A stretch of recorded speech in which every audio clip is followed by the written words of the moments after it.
Annette with Annette's Astrology Corner, and this is your energetic reading for Friday, May 3rd. And today is the day before the new moon that is going to be in Gemini. Now, of course, I believe that many of us have been feeling this energetic buildup toward this new moon. This new moon, I think, is very substantial.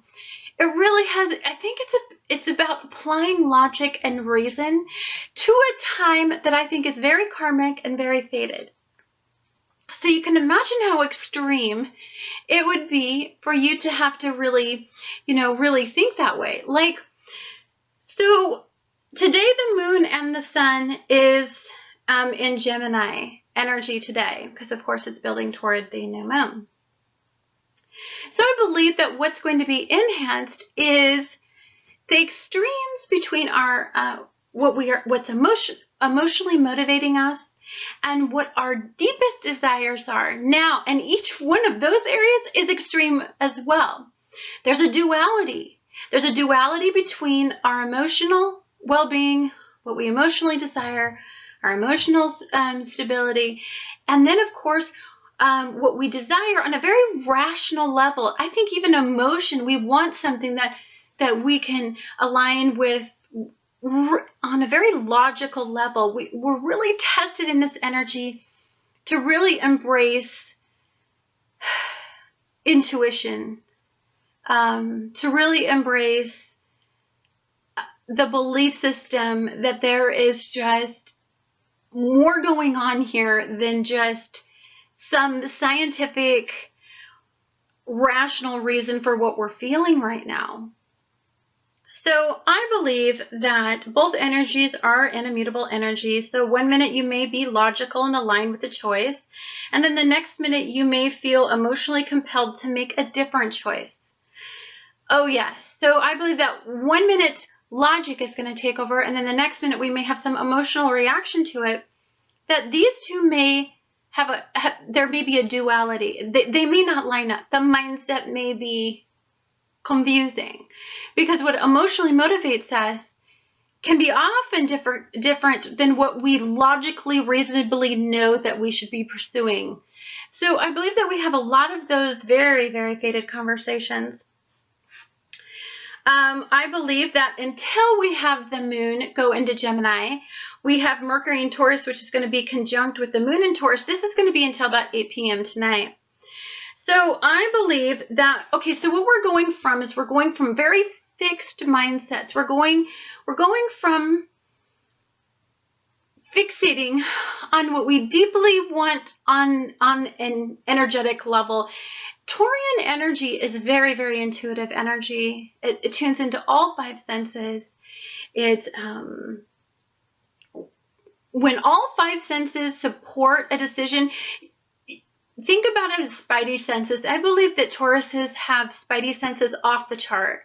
And I believe that all the logic and reason in the world isn't going to get a Taurian to do anything, a Taurian mindset to do anything, if it does not intuitively feel guided to do so as well. It's just the way it is. Like, their gut is usually dead on as well. And they've learned over time to trust it. So for many of you, when you were being aligned with what you want, or what you needed, and then identified it as a want, and when we were trying to decipher, is it a need or is it a want, or is that want a need? Like we were trying to figure that out. I know that when I go shopping, one of the hardest conversations I have with myself is I'll look at something, it's on sale. So reasonably, I can justify, well, it's on sale, and I know that it is 70% off right now. Memorial Day weekend, 70% off sales everywhere. Reasonably, I have a goal right now that came to light during the Earth Trine that I am very firm and dead set that I'm going to do. It requires me to budget my money. It requires me to focus, and it requires me not to have any extra money outgoing. Yet, reasonably, it makes, I go to the store and there's something that I've been wanting for a super long time. It's 70% off. It makes logical sense to get it, right? Because it's 70% off. Like, that's nothing. But I believe that for some of us, intuitively, I'm guided to say no. You made that commitment to yourself. You set this goal, and now you're straying from this goal. And what's hard for me about that situation is that I really, really want it. So I really, really want something, and reason supports it, but my intuition tells me no. You made this goal. It's an ordained goal. It's a fated conversation. If you do this, I believe good things are going to come. You're going to start to stabilize everything.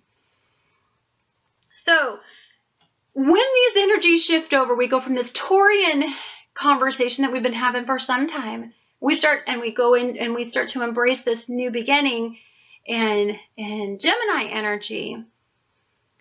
The duality, we resist the duality because we fixated on a mindset because we've aligned with a hope or a need or a want or whatever that we've really deeply aligned with in the Taurian energy. So I believe that you may have been emotionally fixated on an outcome. When the energy switches into Gemini, you may be energetically forced to release that firm expectation. So here's the thing. Realistically, yes, I set up a budget. And I set up both a personal and a professional goal. That does, it will, over time, create longevity. Reason and logic, Gemini energy says, but wait a minute. You've needed new tennis shoes for work, because you don't have white tennis shoes.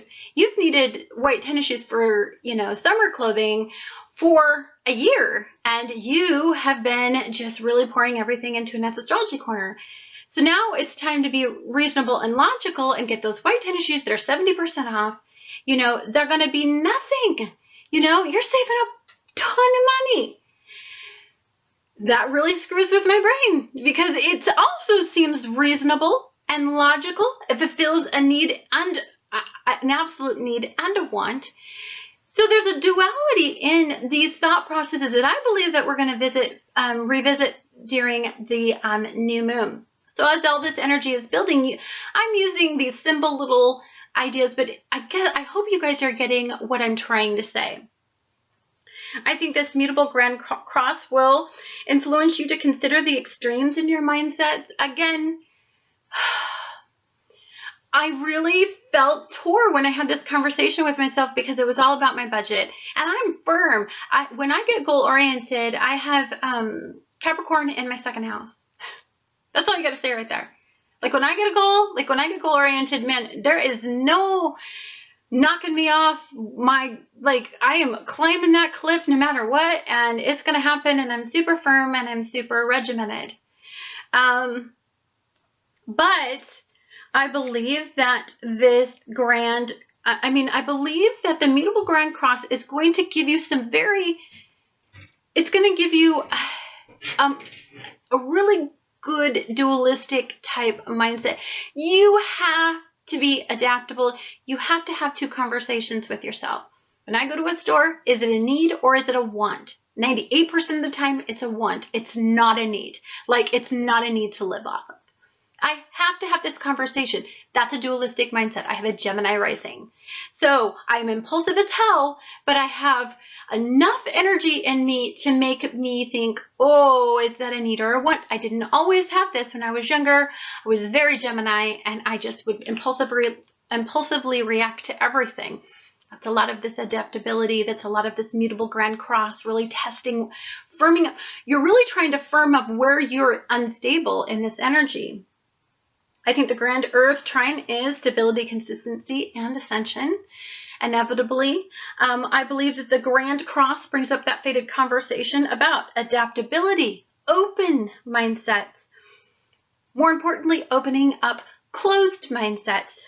I believe that you can integrate your thoughts that pull you in many different directions. So for some of you, this is about getting everybody on the same team in your mind. Your elevated mind, your fated path, your past karmic lessons, and this is about your immediate environment. They're all being torn in all kinds of directions, but they're all destined to tell you the same thing. Some of us, we have to have these conversations because some of us, like me, are just super, super firm once I get into a mindset. And so this energy really keeps you open to changing and adaptability, because if you didn't, you just go freaking crazy, because you have to change and you have to become immutable in this kind of energy. We are the day before the new moon. The new moon is a new beginning. So for many of us, this is going to open us up to these very fated conversations that we're going to have with ourselves about where we can and should be more adaptable moving forward. Anyhow, guys, thank you so much for watching Annette's Astrology Corner, and I look forward to talking to you guys again tomorrow.